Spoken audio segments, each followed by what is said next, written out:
আচ্ছা, কখনো তো এমন মনে হয়েছে যে শহরের জঞ্জাট ছেড়ে একদিনের জন্য কোথাও গিয়ে থাকি, নিজের মতো করে নিজের জন্য বাঁচি। আরাকুর এই হোটেলটা অনেকেই রেকমেন্ড করেছিল। পাহাড়ে ঘেরা বিশাল প্রপার্টির সুন্দর ব্যালকনি ভিউ আর প্রকৃতির মাঝে থাকার এক অভিনব অভিজ্ঞতা।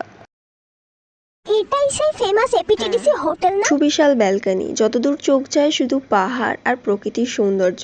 আমরা রয়েছি ফোর্থ ফ্লোরে। দেখে তো বেশ প্রিমিয়াম লাগছে। রুমগুলো কেমন ছিল? পরিষ্কার পরিচ্ছন্ন এবং একটা রুমের মধ্যে যা যা প্রয়োজনীয় তার সমস্ত কিছুই ছিল। বাথরুমে গিজারও ছিল, বসার জায়গা, tea table, king size bed, cover, dressing table সমস্ত কিছুই ছিল।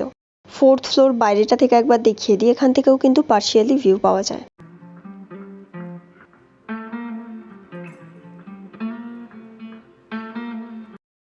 ডেঞ্জারাস লেভেলের সুন্দর। আচ্ছা, শুধু রুম নয়, প্রপার্টিটা কেমন ছিল? এপিটিডিসির হারিতা মায়ুরি হিল রিসর্ট একটা বিশাল বড় এলাকা জুড়ে অবস্থিত। এখানে অনেক ধরনের অনেক ক্যাটাগরির রুম আছে, সেগুলো আমি কোথায় কিভাবে বুকিং করতে হবে, কত টাকা রেঞ্জ পড়বে আমি দেখিয়ে দেবো। এই হোটেলের সমস্ত কিছু ঠিক আছে, কিন্তু এখানের একটাই প্রবলেম যে এখানে লিফট নেই। খাবার কেমন ছিল? ব্রেকফাস্ট আমাদের কমপ্লিমেন্টারি ছিল। South Indian food, quality quantity দুটোই ভালো। ওই যে দূরে ট্রেন চলে যাচ্ছে, আরাকু স্টেশনে যাত্রীদের নামিয়ে আরও দূরে ছুটে চলেছে। মানে আমি শুধু ভাবছি, আরাকু যদি এত সুন্দর হয়, যে ট্রেন যাচ্ছে যেই পথে, পথটা আরও কত সুন্দর। আমরা ওই রুমটায় রয়েছি। এই যে এরিয়াটায় দাঁড়িয়ে রয়েছে, এটা কিন্তু একটা কমন এরিয়া, আর এটা সুবিশাল একটা ছাদ। দেখতেই পাচ্ছ, এখান থেকে ভিউটা ঠিক এইরকম। যেখানেই দাঁড়াও না কেন, ভিউটা মানে কোনো তুলনা হয় না এর।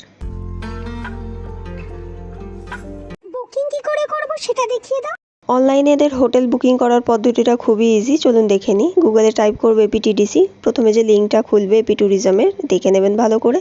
সেখানে ক্লিক করার পরে destination, check in check out date, কজন মেম্বার যাচ্ছেন ফিল আপ করার পরে সার্চে ক্লিক করবেন। তারপরেই এইরকমভাবে একটা পেজ খুলে যাবে। বুক নাওতে ক্লিক করার পরে কত কোন রুমের কি রেট চলছে, হ্যাঁ তবে কিন্তু সিজন অনুযায়ী রেট কমে বাড়ে, তো আপনারা সেইভাবে দেখে নেবেন। আমরা যেই রুমে ছিলাম সেটা হচ্ছে প্রিমিয়াম এসি রুম। এখানে আরেকটা কথা বলে দিই, প্রত্যেক রুমে দুজন করে অ্যালাউ আছে। যদি এক্সট্রা কারোকে রাখতে চান সেক্ষেত্রে কিন্তু 550 টাকা এক্সট্রা দিতে হবে।